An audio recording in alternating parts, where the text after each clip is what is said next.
Napakabilis lang po talaga ng panahon. Ngayon po ay panibagong linggo na naman. Salamat sa Panginoon at tayo'y muling magkakasama-sama sa isa namang pag-aaral ng salita ng ating Panginoon. At tayo po'y natutuwa sa mga kapatid na patuloy na talagang ginagamit ang ating pag-aaral na ito para sa kanilang klase. Kaya kami po ay inspired talaga na ipagpatuloy po ang gawain ito.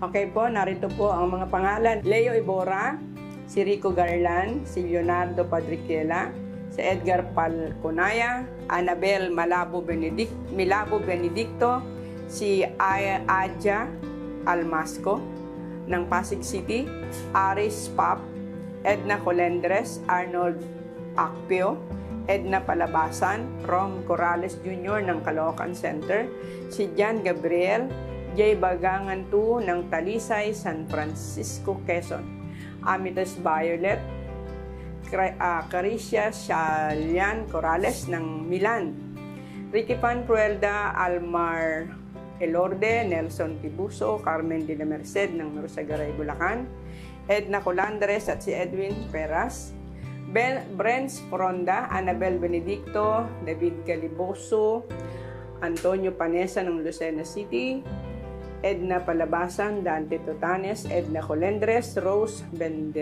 Bendiro, Edelberto Garin Jr., Pelgen Archaga, Hasmin Vargas, Don Ramon, Rosana Elcano, and Presi Lazo. Kung sino pa man po ang nagsusubscribe at nanonood ditong ating programang ito na hindi nakapagpadala ng kanilang pangalan, kayo po ay amin ding binabati sa araw na ito. At tayo po ngayon ay nasa ika-6 ng topic ng ating lesson. May pamagat pong pagganyak at paghahanda para sa misyon. Subalit, kagaya po ng ating palagiang ginagawa, muli po tayong magpipray kasama po si Pastor Cordon. Sige po, tayo'y manalangin. Ama po naming banal, sa oras pong ito, muli na naman kaming lumalapit sa iyong banal na harapan upang minsan pa ay hingin ang iyong patuloy na pagpatawad sa aming mga pagkukulang at pagkakasala, paglinis sa aming puso't isipan, at tuloy pakikisama ng iyong banal na Espiritu upang kami po ay muling gabayan sa aming gagawing pag-aaral na ito. Nawa mo banal, amin pong makita ang iyong patuloy na kalwalhatian, ang iyong dakilang pag-ibig, at ang kahalagahan ng pagbabahagi ng iyong banal na salita para sa sangkatauhan. O Amang Banal, ang iyo pong patuloy na biyaya nawa ay ipagkaloob sa aming mga kapatid na ito, na patuloy na sumusubaybay at patuloy na ginagamit ang pag-aaral na ito upang makatulong sa iba, upang maunawaan ang iyong mga salita. Ang pagpapala naman ng kalangitan ay sumaming lahat sa ngalan po ng aming Panginoong Jesus. Amen. Ating susing talata sa Luke 24:44. Pagkatapos ay sinabi niya sa kanila, ito ang aking mga salitang sinasabi ko sa inyo na noong ako'y kasama pa ninyo, na kailangang matupad ang lahat ng mga bagay na nakasulat tungkol sa akin sa kautusan ni Moses, sa mga propeta at sa mga awit.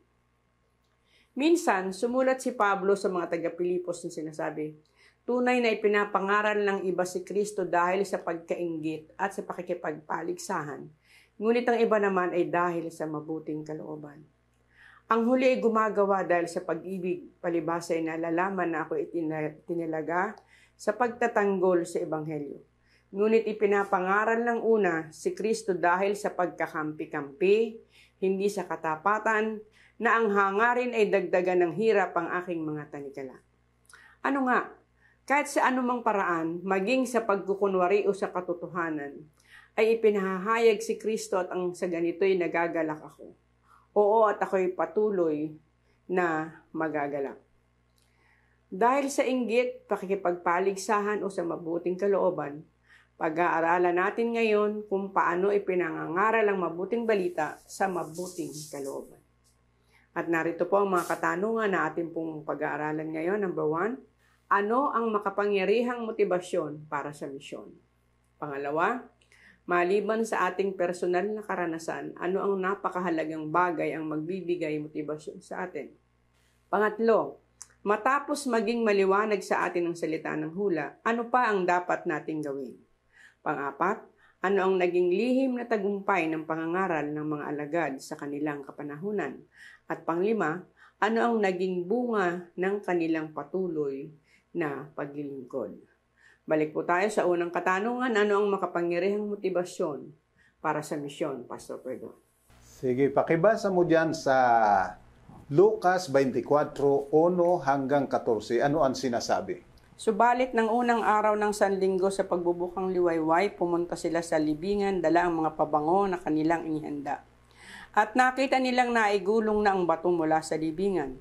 Subalit nang sila'y pumasok ay hindi na nila nakita ang bangkay. Habang sila'y nagtataka tungkol dito, biglang may dalawang lalaki na nakasisilaw ang mga damit na tumayo sa tabi nila. Isinubsob ang kanilang mga mukha sa lupa. Subalit sinabi ng mga lalaki sa kanila, "Bakit nyo hinahanap ang buhay sa gitna ng mga patay? Wala siya rito kundi muling nabuhay. Alalahanin ninyo kung paanong siya ay nagsalita sa inyo noong siya ay nasa Galilea pa. Nang anak ng tao ay kailangang ibigay sa mga kamay ng mga makasalanan at ipako sa krus at muling mabuhay sa ikatlong araw. At naalaan nila ang kanyang mga salita. At pagbabalik mula sa libingan, ibinalita nila ang lahat ng mga bagay na ito sa 11 at sa lahat ng iba pa. Ang nagbalita ng mga bagay na ito sa mga apostol ay sina Maria Magdalena, Juana, Maria na ina ni Santiago, at iba pang mga babaeng kasama nila. Subalit ang mga salitang ito'y inakala nilang walang kabuluhan at hindi nila pinaniniwalaan. Subalit tumayo si Pedro at tumakbo sa libingan. Siya yumukod at pagtingin niya sa loob ay nakita niya mga telang lino na nasa isang tabi. Umuwi siya sa kanyang bahay at nagtaka sa nangyari. Nang araw ding yun, dalawa sa kanila ang patungo sa isang nayong tinatawag na Emmaus na may 60 estadya ang layo sa Jerusalem. At pinag-usapan nila ang tungkol sa lahat ng mga bagay na ito na nangyari.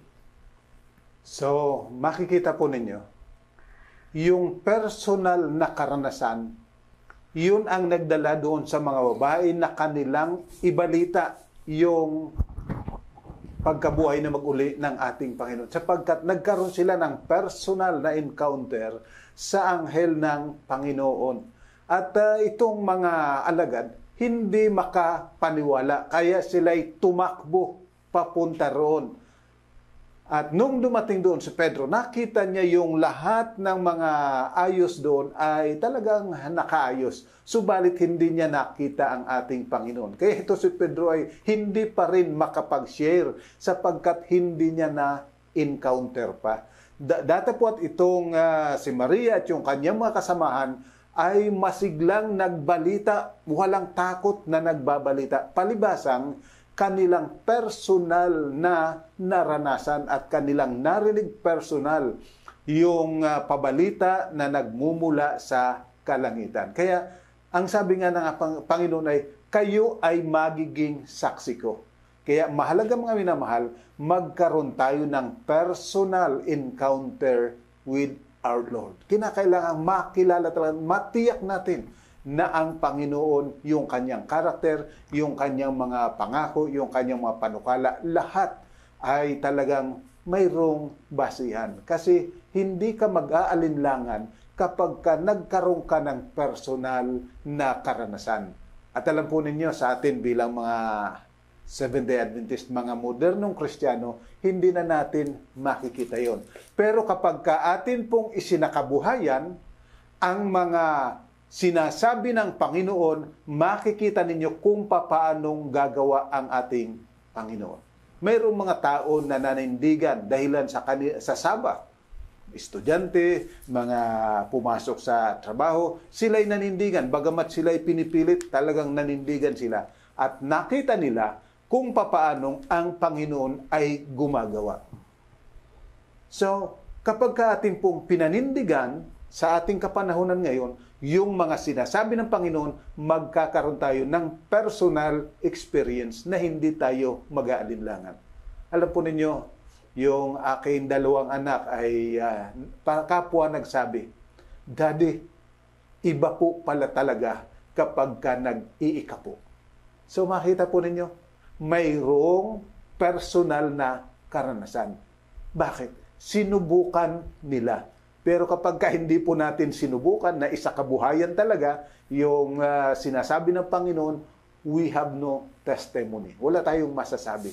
Patungkol sa kalusugan, kapag sinunod po natin yung mga sinasabi sa banal na kasulatan patungkol sa kalusugan, yung ating mga naririnig sa mga sinulat na Ellen White patungkol sa kalusugan, tayo ay magkakaroon ng karanasan. Magiging tayong saksi. Saksing buhay at nagpapatuto kung ano talaga ang nangyari sa atin. So ito po ang napakahalaga. Kinakailangang maranasan nating personal yung mga paggawa ng Panginoon. Sundin natin ang lahat ng kanyang mga ipinagtatagubilin. Sa pangalawang katanungan, maliban sa ating personal na karanasan, ano pa ang napakahalagang bagay ang maibibigay motibasyon sa atin? Yan, tingnan natin dyan sa Lucas 24:36 hanggang 49. Samantalang kanilang pinag-uusapan ng mga bagay na ito, si Jesus ay tumayo sa gitna nila at sinabi sa kanila, "Sumainyo ang kapayapaan." Subalit sila'y kinilabutan at natakot at inakala nila na nakakita sila ng isang espiritu. Sinabi niya sa kanila, "Bakit kayo natatakot at bakit may pag-aalinlangan sa inyong puso? Tingnan ninyo ang aking mga kamay at mga paa. Sapagkat ako nga ito, hipuin ninyo ako at tingnan sapagkat ang isang espiritu ay walang laman at mga buto na gaya ng inyong nakikitang nasa akin." Pagkasabi niya nito ay ipinakita niya sa kanila ang kanyang mga kamay at mga paa. Samantalang nasa kanilang kagalakan ay hindi pa sila naniniwala at nagtataka. Sinabi niya sa kanila, "Meron ba kayo ritong anumang makakain?" At kanilang binigyan siya ng isang pirasong inihaw na isda. Kanyang kinuha yun at kumain sa harapan nila. Pagkatapos ay sinabi niya sa kanila, "Ito ang aking mga salitang sinasabi ko sa inyo, noong ako'y kasama pa ninyo na kailangang matupad ang lahat ng mga bagay na nakasulat tungkol sa akin sa kautusan ni Moses, sa mga propeta at sa mga awit." At binuksan niya ang kanilang mga pag-iisip upang maunawaan nila ang mga kasulatan. Sinabi niya sa kanila, "Ganyan ang nasusulat na kailangang magdusa ang Kristo at muling mabuhay mula sa mga patay sa ika-3 araw. At ipinangaral ang pagsisisi at pagpapatawad ng mga kasalanan sa kanyang pangalan sa lahat ng mga bansa mula sa Jerusalem. Kayo'y mga saksi ng mga bagay na ito. At tingnan ninyo, ipadadala ko sa inyo ang pangako ng aking Ama. Subalit manatili kayo sa lungsod hanggang sa mabihisan kayo ng kapangyarihan galing sa itaas." So, narito po, yung mga alagad, matapos na mabuhay mag-uli ang ating Panginoon, sila'y malungkot. Bakit? Hindi nila nakita kung nasaan. Pero sinabi sa kanilang, buhay. Subalit ang sabi ng mga gwardya, ninakaw ng mga alagad. So, sila'y nalilito. Bakit nangyari ang mga ganito? Subalit, ang wika riyan, tinuruan sila ng Panginoon, magmula sa aklat ni Moises, itinuro sa kanila yung mga marapat na mangyari sa Panginoon. Ibig sabihin, mga minamahal, mahalaga na tayo po ay mayroong personal na pag-aaral ng salita ng Diyos. Titingnan natin, ano nga ba ang sinasabi sa kasulatan at paano itong natupad. Paano itong natutupad? Kinakailangang makita natin ng maliwanag. Kaya ibig sabihin, para tayo ay motivated, para ipangaral ang salita ng Panginoon, una sa lahat dapat tiyak natin. Kasi kapag hindi mo tiyak, hindi ka talaga maaaring magpatutuo kasi hindi mo tiyak. Subalit kung malinaw na malinaw sa iyo, ito ang sinasabi sa banal na kasulatan, noon pa sinabi na ganito ang mangyari, pagkatapos nangyari, hindi tayo mag-aalinlangan sapagkat nakita natin na maliwanag. Kaya napakahalaga po pag-aralan natin, lalo na ang mga propesiya patungkol sa ating Panginoon. Yung mga propesiya patungkol sa pagliligtas na gagawin ng ating Panginoon sa kanyang bayan. Kaya mahalaga po ang pagkaunawa ng salita ng Diyos. Mahalaga na ating maunawa ang mga katuparan nito. Kung magkagayon, kapag tayo talagang hikayat na talagang ito, salita ng Diyos, hindi ka mag-aalinlangan magsabi sapagkat tiyak mo. Hindi po ba? Kaya mahalaga po tayo'y patuloy mag-aral ng salita ng ating Panginoon. Okay po, ngayon po sa pangatlong katanungan, Matapos maging maliwanag sa atin ang salita ng hula, ano pa ang dapat nating gawin? Yan. Dito po ay mayroong tagubilin ng ating Panginoon. Sa Gawa 1:12 hanggang 26, ano ang sinasabi ng ating Panginoon? Pagkatapos ay bumalik sila sa Jerusalem, buhat sa tinawag na bundok ng mga olibo, malapit sa Jerusalem na isang araw ng Sabat, lakarin. Nang sila'y makapasok sa lungsod, umakyat sila sa silid sa itaas na doon ay nakatira sina Pedro, Juan, Santiago at Andres, Felipe at Tomas, Bartolomeo at Mateo, si Santiago na anak ni Alpeo, si Simon na makabayan at si Judas na anak ni Santiago. Sama-samang itinalaga ng lahat ang mga ito sa kanilang sarili para sa panalangin, kasama ang mga babae at si Maria na ina ni Jesus at ang kanyang mga kapatid. At ng mga araw na ito, tumindig si Pedro sa gitna ng mga kapatid na nagsabi, at nagkatipon ng maraming tao na may 120. Mga kapatid, kailangang matupad ang kasulatan na ipinahayag nung una ng Espiritu Santo sa pamamagitan ni David tungkol kay Judas na siyang nanguna sa mga humuli kay Jesus. Sapagkat siya'y ibinilang sa atin at siya'y tumanggap ng kanyang bahagi sa paglilingkod na ito, bumili nga ang taong ito ng isang bukid mula sa kabayaran ng kanyang kasamaan, at nang bumagsak ng patiwarik ay pumutok ang kanyang tiyan, at sumambulat ang lahat ng kanyang mga lamang loob.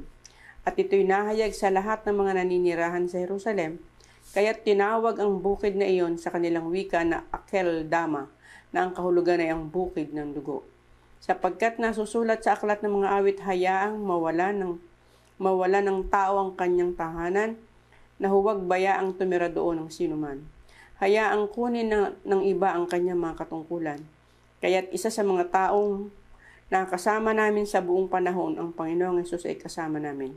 Magmula sa pagbautismo ni Juan hanggang sa araw na siya iaakyat sa itaas mula sa atin, isa sa mga ito'y dapat maging saksi na kasama natin sa kanyang muling pagkabuhay. Kanilang iminungkahi ang dalawa, si Jose at si Matias. Sila'y nanalangin na nagsabi, Panginoon, ikaw na nakaalam ng puso ng lahat. Ipakita mo kung sino sa dalawang ito ang iyong pinili. Upang pumalit sa paglilingkod na ito sa pagkaapostol sa tinalikuran ni Judas upang siya'y pumunta sa sarili niyang lugar. At sila'y nagpalabunutan para sa kanila at ang nabunot ay si Matias at siya'y ibinilang sa 11 apostol. So, mga minamahal, una sa lahat, as a church, bilang isang iglesia, napakahalaga na tayo'y magsama-samang manalangin. Pangalawa, mahalaga na tayo'y sama-samang magpanukala. At pagkatapos, i-organize natin ang iglesia para sa pagkilos. Napakahalaga po ito sapagkat tayo ay pawang binigyan ng kaloob ng banal na espiritu at tayo'y pawang inutusan na dalahin ang pabalita ng Diyos sa sanglibutan, kaya kinakailangan tayo'y sama-sama. Sama-sama nananalangin, sama-samang nagpapanukala, sama-samang inuorganisa ang gawain. So makita po ninyo, naging matagumpay sila sapagkat yun ang kanilang ginawa. Nanalangin, sama-samang nag-aaral, sama-samang nagpapanukala, at pagkatapos inorganisa nila yung kanilang sarili habang hinihintay yung kapangyarihan ng banal na espiritu. Huwag po nating hintayin na yung banal na espiritu muna at saka tayo magpapanukala. Ang banal na espiritu po, ipagkakaloob kapag tayo ay may panukala na mangaral ng Ebanghelyo. Sapagkat ang banal na espiritu ay ipinagkakaloob para sa paghahayag ng Ebanghelyo. So kahit anong ating kapapanalangin, kapag wala po tayong panukala, walang mangyayari. Kaya mahalaga po yan. Sa pagsimula ng taon, tayo'y nakapanukala na mayroon tayong strategic planning para sa buong taon. Dapat naorganisa na natin. Ang bawat isa magamit yung kanya-kanyang mga talento. Yung ang talentong ipinagkaloob sa kanila ay pag-awit, ilagay natin sa mga awit. yung may mga talento na talagang maayos na makipag-ugnayan sa iba, ilagay natin sila yung mamamahala doon sa pagbati sa mga ating mga panauhin. So, mayroon pong kanya-kanya tayong mga talento na ipinagkaloob ng Panginoon. Kinakailangan bawat isa ay maging kasangkot. Kaya mahalaga po yung pagkakaisa, yung pagpapanukala, at yung pag-uorganisa ng ating iglesia. Sa pang-apat nating katanungan, ano ang naging lihim ng tagumpay ng pangangaral ng mga alagad sa kanilang kapanahunan? Yan. Titingnan naman natin dyan sa mga gawa. 1 hanggang 12, ano ang sinasabi? Nang dumating ang araw ng Pentecostes, silang lahat ay nagkatipon sa isang lugar. Biglang dumating mula sa langit ang isang ugong na gaya ng isang humahagibis na hanging malakas at pinuno nito ang buong bahay kung saan sila'y nakaupo. Sa kanila may nagpakitang parang mga dilang apoy na naghahati at lumapag sa bawat isa sa kanila. Silang lahat ay napuspos ng Espiritu Santo at nagsimulang magsalita sa iba't ibang wika ayon sa pinagkaloob sa kanila ng Espiritu. Noon ay may mga naninirahan sa Jerusalem na mga relihiyosong Hudyo buhat sa bawat bansa sa ilalim ng langit. Dahil sa ugong na ito ay nagkatipon ng maraming tao at nagkagulo sapagkat naririnig nila ang bawat isa na nagsasalita sa kani-kanilang sariling wika. Sila ay nagtaka na mangha at nagsabi, "Tingnan ninyo, hindi ba mga taga-Galilea ang lahat ng mga nagsasalitang ito? Paanong naririnig natin ang bawat isa sa atin ang ating sariling wikang kinagisnan? Ang mga Parto at mga Medo at mga Elamita at mga naninirahan sa Mesopotamia, sa Judea at sa Cappadocia at sa Ponto at sa Asia, sa Phrygia at Pamphylia, sa Ehipto at sa mga lupain ng Libya, na sakop ng Cyrene at mga panauhing taga-Roma, mga Hudyo at gayon din ang mga naging Hudyo. Ang mga Kreteo at mga Arabi ay naririnig nating nagsasalita sa ating mga wika tungkol sa mga makapangyarihang gawa ng Diyos. Silang lahat ay nagtaka at naguluhang sinasabi sa isa't isa, ano ang kahulugan nito?" Ayan po. Napakahalaga po na ating pagkatatandaan. Una, sila'y nagkakaisa. Napakahalaga po yan. Kinakailangan sa ating iglesia, mayroong pagkakaisa. Pangalawa, kinakailangang marinig ang hugong ng banal na espiritu. At makapagsalita tayo ng wika ng bawat isa. Ano bang ibig sabihin nito? Hugong ng banal na espiritu at yung pagsasalita ng iba't ibang mga lingwahe. Mga minamahal, mayroon pong kasabihan. Ang tao raw does not care how much you know until they know how much you care. Napakahalaga po yan. Kinakailangan yung pag-ibig masumpungan sa ating iglesia sapagkat ito ang universal language, pag-ibig. Ang hugong ng banal na espiritu ay yung makita ng ating iglesia ay mayroong pag-ibig. Alam po ninyo, maging sa ating pong pangangaral, maging sa ating pong mga church schools, ito ang napakahalaga. Alam po ninyo, maraming mga church school natin, lumiliit ang enrollment. Bakit? Hindi makita yung pagkakaisa, hindi makita yung pag-ibig natin sa ating kapwa. Na ito ang napakahalaga. Sapagkat ang wika nga po, they don't care how much you know until they know how much you care.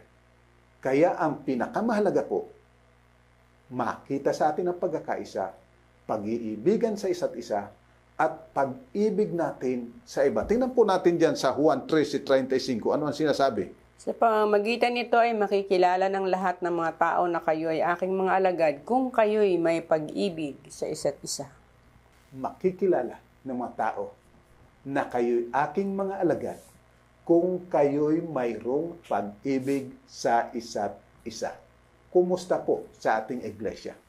Kumusta sa ating mga church schools? Papaano nakikita yung pag-ibig ni Kristo sa buhay natin, sa pakikitungo natin sa ating mga mag-aaral, pakikitungo natin doon sa mga magulang. Mga minamahal, napakahalaga po yan.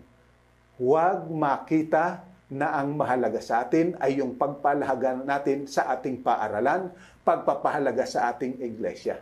Ang kinakailangan makita, yung pagpapahalaga natin sa isa't isa.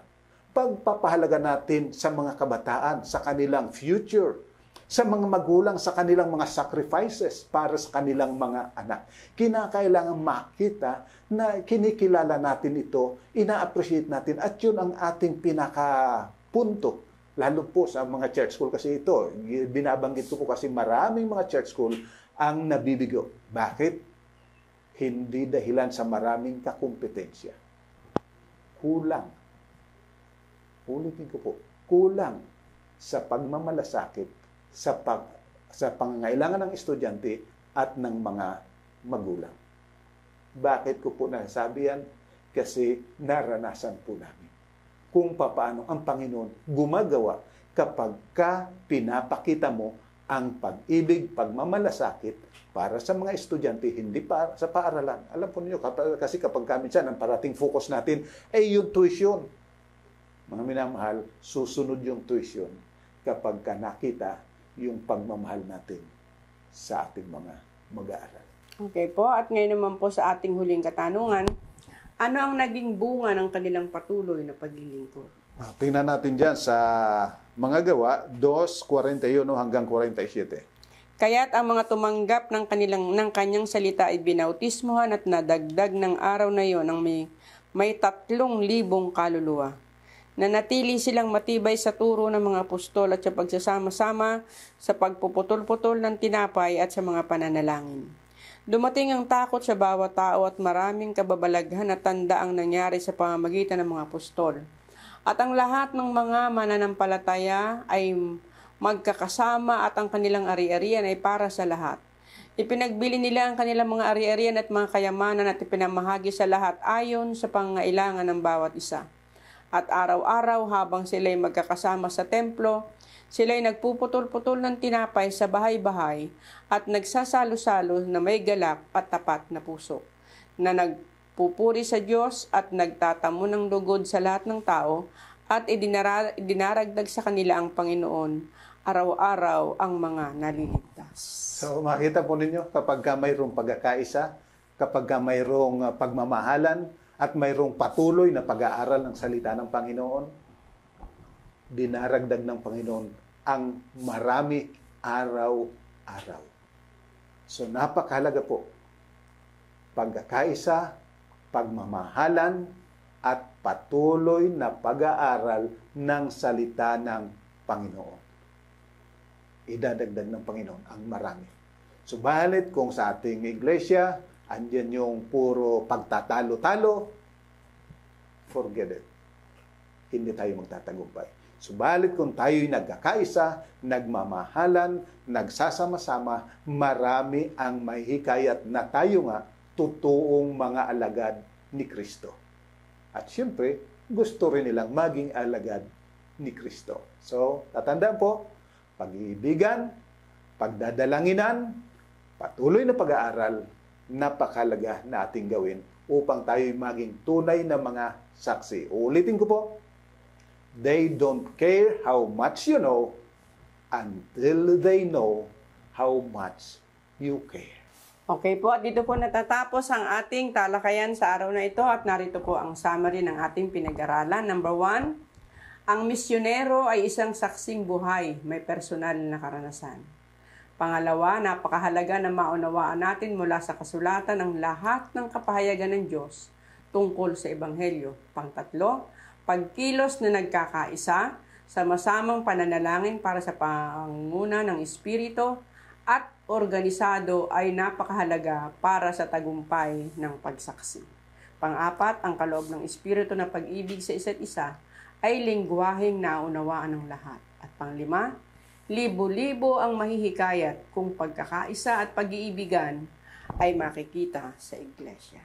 So mga minamahal, sana po ay muling nakatulong itong ating maikling pag-aaral na ito. Tayo po'y sama-samang manalangin. Ama po naming banal, kami po'y muling lumalapit sa iyo, nagpapasalamat sapagkat hindi namin kinakailangang maging matatalino. Hindi namin kinakailangang magkaroon ng mataas na pinag-aralan. Kinakailangan lang pagkakaisa, patuloy na pag-aaral ng iyong salita, patuloy na pagmamahalan sa isa't isa, sapagkat doon kami mapapangunahan ng iyong banal na Espiritu. O Amang Banal, iyo po naman pagpalain ang mga iglesyang ito na patuloy na sumusubaybay at gumagamit ng pag-aaral na ito. Patuloy nawang biyayaan ng pag-ibig, pag-uunawa sa isa't isa, at maging bahagi ng aming buhay ang ipanalangin ng isa't isa. Makita sa amin ang iyong dakilang pag-ibig. Marami ang aming madala sa iyong banal na paanan upang ikaw patuloy na sambahin, purihin at dakilain. Magi kaming handa para sa pagbabalik ng aming Panginoon. Ito po ang aming pakiusap sa ngalan po ng aming Panginoong sa Jesus. Amen. So mga minamahal, napakahalaga po muli ng ating mga pag-aaral na ito. Sana sa tulong ng Banal na Espiritu, maisakabuhayan natin ang lahat ng ito. Pagpalain po tayo sama-sama ng Panginoon.